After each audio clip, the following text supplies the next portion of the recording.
A rod PQ of mass M and length L is hinged at the end P. The rod is kept horizontal by a massless string tied to a point Q as shown in figure. When the string is cut, the initial angular acceleration of the rod is Q point.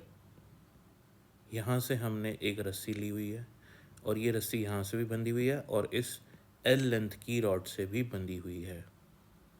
इस rod का मास है M और यहाँ से ये जो rod है इस पॉइंट P से हिंज्ड है। ठीक है, क्वेश्चन कहता है क्या यहाँ से एक रस्सी को कट करते हो तो यहाँ से ये रॉड फ्री हो जाएगी और कुछ ऐसे रोटेशनल मोशन करेगी अबाउट पॉइंट P। तो जस्ट आफ्टर कटिंग इस रॉड का एंगुलर एक्सेलरेशन यानी कि अल्फा क्या होगा। ठीक है, अब सोचेंगे कैसे कि अल्फा आएगा क्यों। देखो रोटेशनल मोशन हो रहा है तो रोटेशनल मोशन के लिए इनिशियली तो इसका रोटेशनल मोशन था ही नहीं, फिर रोटेशनल मोशन हुआ तो होने के लिए क्या चाहिए, कोई फोर्स जो टॉर्क प्रोड्यूस कर रहा हो। तो मैं इसकी एफ बनाता हूँ। देखो मैंने स्ट्रिंग तो कट कर दी ना, तो एफ बनाऊँगा तो इस पर लगने वाले फोर्सेस देखो आप, जो इसको रोटेट करेंगे सिर्फ वही फोर्सेस लगा रहा हूँ मैं जो इसको घुमाएंगे। ठीक है, तो इसको घुमाने वाले फोर्सेस पी पॉइंट के अबाउट सिर्फ एक ही है, वो है एम जी, जो इसके सेंटर ऑफ मास पे लगेगा।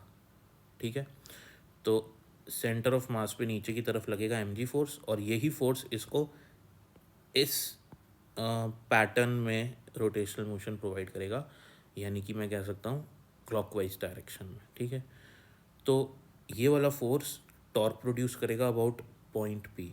तो टॉर्क क्या होता है, फोर्स जो कि एम जी है into perpendicular distance from axis of rotation. तो फोर्स, ये मेरा फोर्स है और इस फोर्स से परपेंडिकुलर डिस्टेंस कहाँ से, एक्सिस ऑफ रोटेशन से कहाँ तक, फोर्स तक, तो ये L/2 है। तो मेरे को पता है जैसे F equals to M A होता है वैसे ही torque equals to I alpha होता है।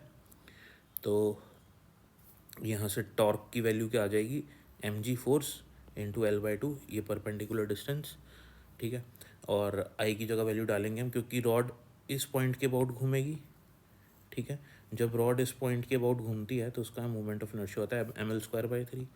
इस पॉइंट के अबाउट घूमती है तो कितना होता है बताओ, mL²/12 होता है। ठीक है ना, जस्ट फॉर रिवीजन। तो आई की जगह ये वैल्यू आ जाएगी। अब इसको सॉल्व करेंगे हम किसके लिए, अल्फ़ा के लिए। सॉल्व करेंगे तो आ जाएगा 3g/2L। Thank you for watching.